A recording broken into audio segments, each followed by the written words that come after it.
I'm here today with Paul Erickson.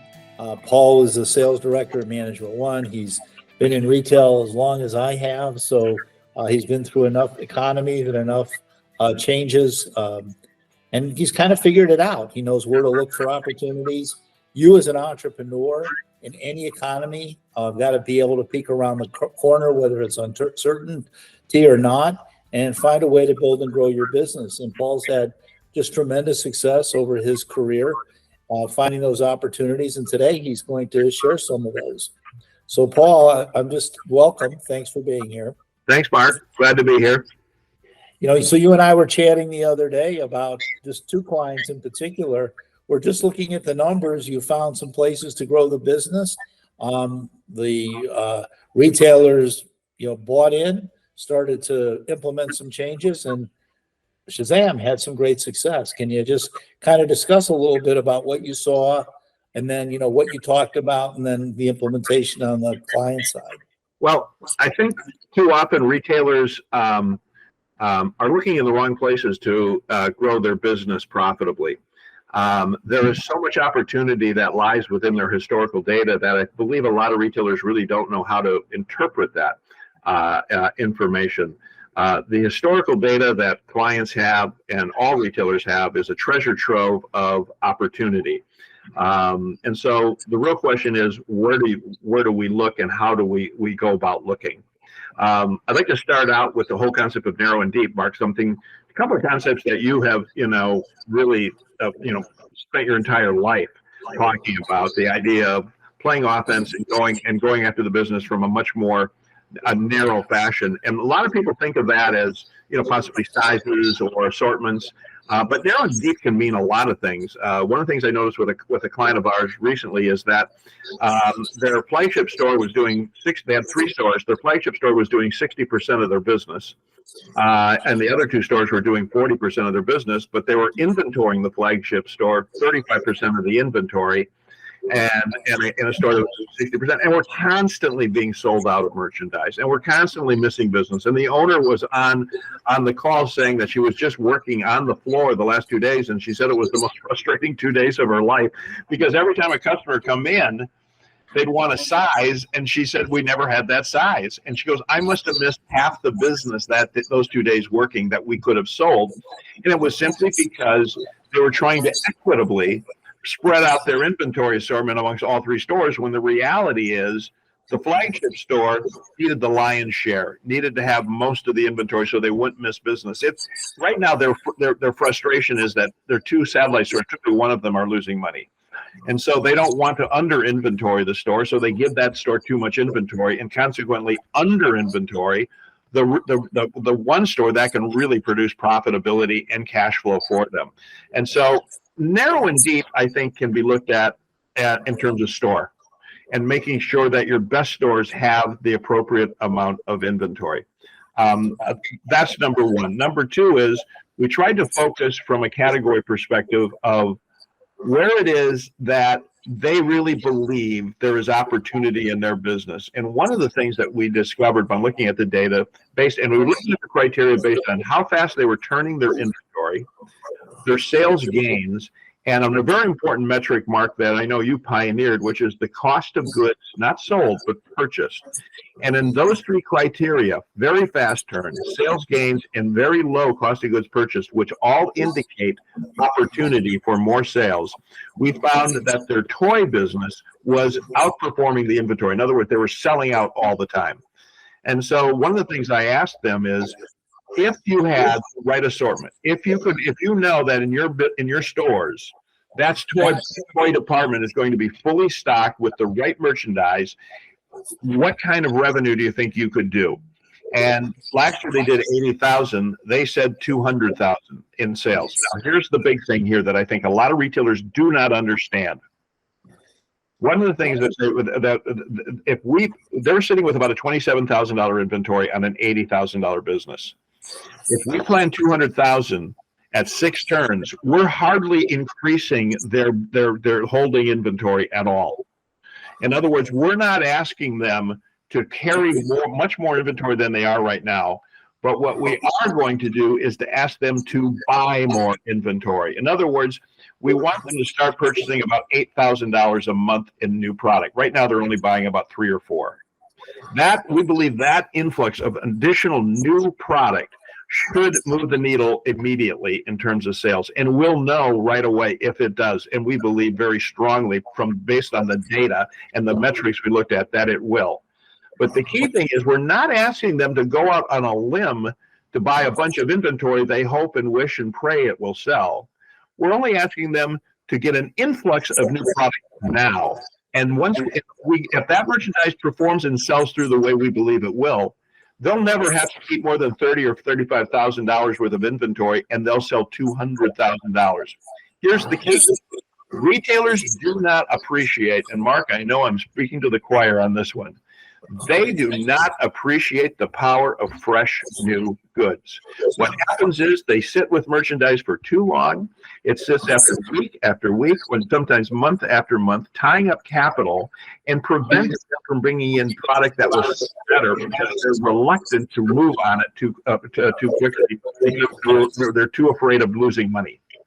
And the point is that every focus of every independent retailer needs to be growing your sales and not being afraid to lose money, but being afraid to not have enough new product they'll make money with. Does that make sense?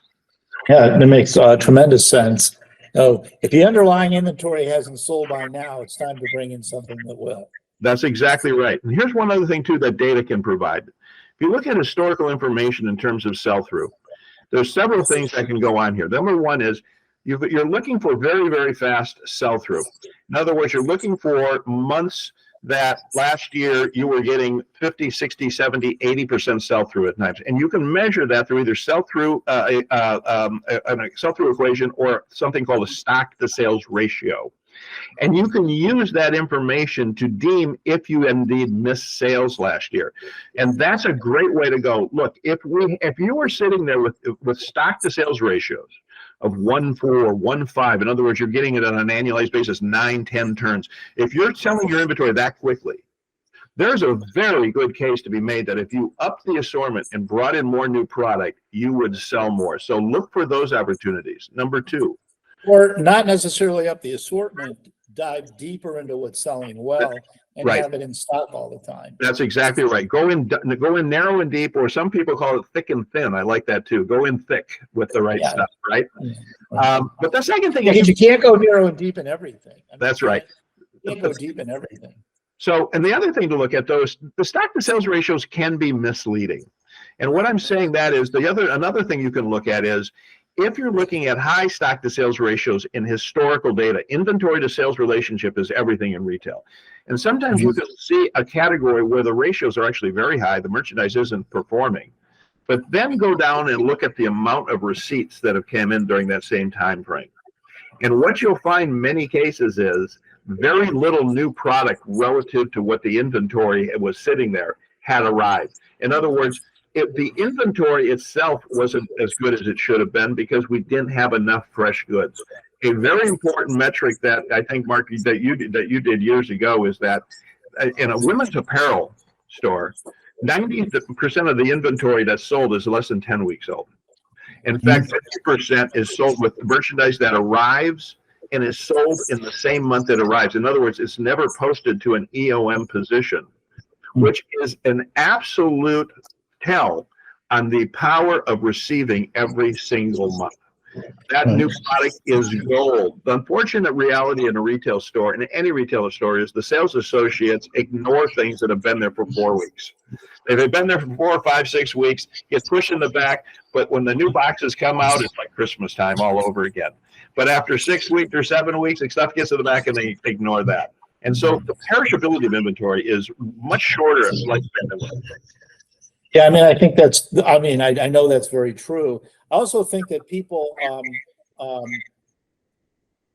don't think about, they front load inventory and then, they feel like they don't have the cash to go out and buy new goods. So if you over front load inventory, your best stuff's going to sell right away. What's left is what's left. And once it's enough eyes have looked at it, if you don't replenish and start to bring in some fresh inventory, and in the hope and prayer that other goods are going to sell, you're going to lose market share, you're going to lose sales, And in the end, you're going to lose margin and profit because you're going to have more inventory that you're going to mark down than new inventory that you sold at full price. It's always about selling as much new product at as close to full price as you can, because maintaining margin is important today because costs are up. You're paying what you pay. Your labor costs are higher. So you got to be able to, just not to do more business, but you got to be able to do more profitable business. And turning inventory quickly is one way to do that. You know what? I totally agree. I hear this all the time. Well, you want me to go to every market, but A, I can't afford to be out of my store. B, it's expensive to travel today, Paul. I mean, do you see what the airfares are and hotel rooms and meals? And, it's going to cost me just to go to a trade show $2,000. This is from a retailer that does $1 million in sales, who spends $40,000 in merchandise every 4 weeks. But they're worried about going to a market and spending $2,000 4 or 5 times a year. And that's how you avoid, because if you only go 2 or 3 times, what happens is what you're telling them. You're going to have to buy everything for the next 3 months because you're not going back again. And so they end up with what you just described. Right. That's exactly right. I'm going to buy enough to cover myself for 90 days. When in reality, that world doesn't exist anymore. It does in luxury market and in places where there's several deliveries in the course of a year. But even in those stores, they found classifications where they can stay fresh and new and rebuild and move the assortments and make them look fresh by bringing in new goods. That's exactly right. That's exactly right. And I'm always, someone asked me, how do I grow my sales? Here's your question. Paul, I need to do more business. I'm thinking about hiring a marketing company. I need to understand Facebook. I need to understand social marketing. I have to spend a lot of money. I'm talking to these people. They're going to charge me $20,000 a month, but boy, I'm going to be online and I'm going to sell product all over the world, and I'll be selling stuff to Japan and to Africa. And they don't they don't see what's in front of them. To sell more merchandise, you have got to know how to manage your inventory, because there's an old saying. Remember, I'm Marc, you were old enough to remember. And by the way, everybody who's listening to this, Marc is older than me by 2 months. But you remember there was an old saying that General Motors came out with, and they said, come see our Oldsmobiles, because it's not your father's Oldsmobile anymore.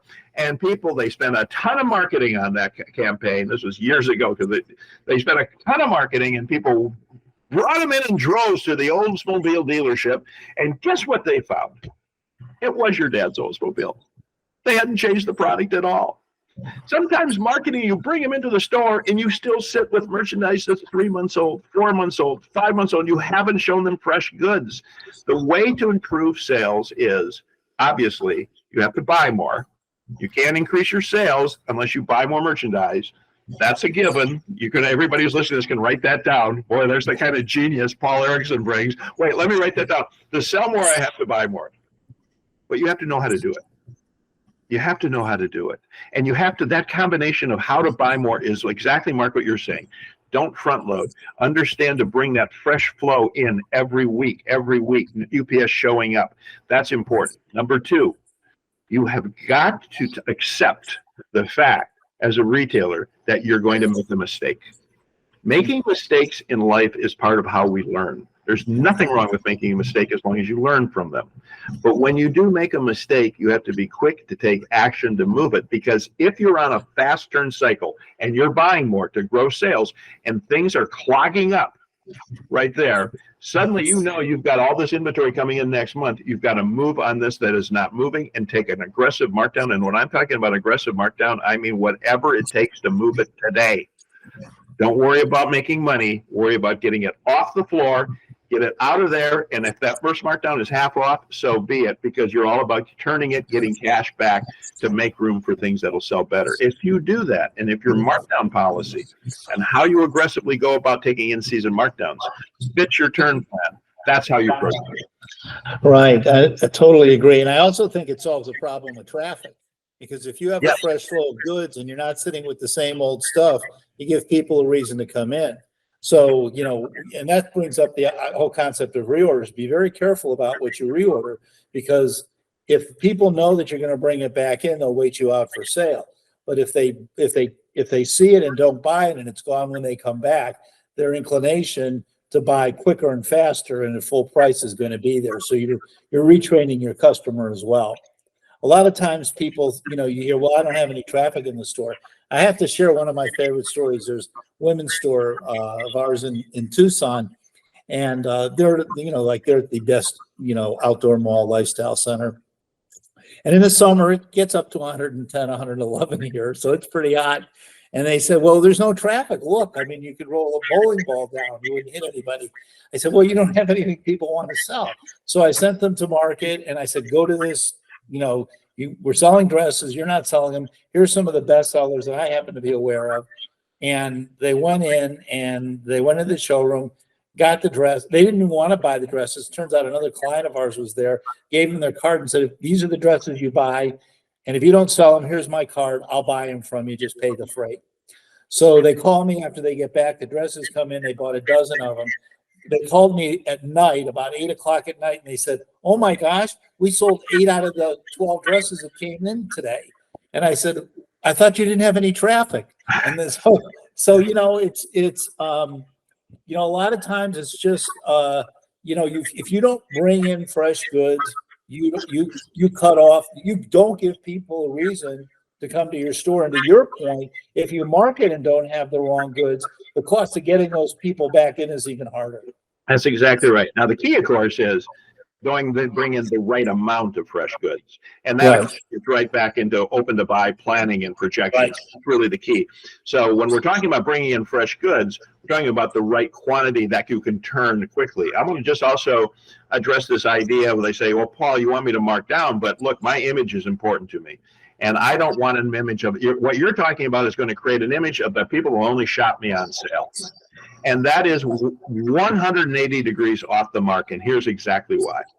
If you are planning your rotation of inventory to be relatively quick, and we're typically talking for a lot of the retailers we work with, they should be turning their inventory every 8 to 10 weeks. Right. Consequently, every 8 to 10 weeks, you have a brand new inventory. The amount of mistakes that you'll make to mark down within that tight inventory is going to be minimal. But you'll get, and if you react quickly to the markdowns you take should be geared based on getting it out of the store in a week. I want it gone, and I never want to see it again in 1 to 2 weeks. Now, let's talk about your image. So now your customer comes in and they say, I love this store. Every time I come in almost every other month. I come in every 6 weeks, and it's like a brand new store. They've got everything's new, brand new. Everything's been moved around. It's like a voyage of discovery, and everybody's excited to see me, and there's new merchandise. And every now and then I find something that I really like, and it was just marked down to half off, and I gobble it up. Right. And remember, if you sell 80 to 85% of your goods at full price, whatever you can mark down it to zero, and it's not going to matter. Exactly. So if you get a 55% initial markup. So, I mean, not that you have to give it away, but, there is, the psychology of it. You don't have to, treat each garment, for it has to last for life.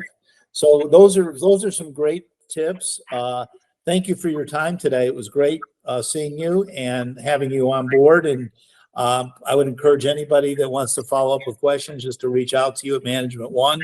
Paul at management-one.com, or just call Management One a call and get in touch with Paul. I'd love to talk. He could talk about this all day, and he can never stop learning. Thanks so much, Paul. Thanks, Mark. And one more thing, too. Just always remember, everyone, I am younger than Mark. Bye.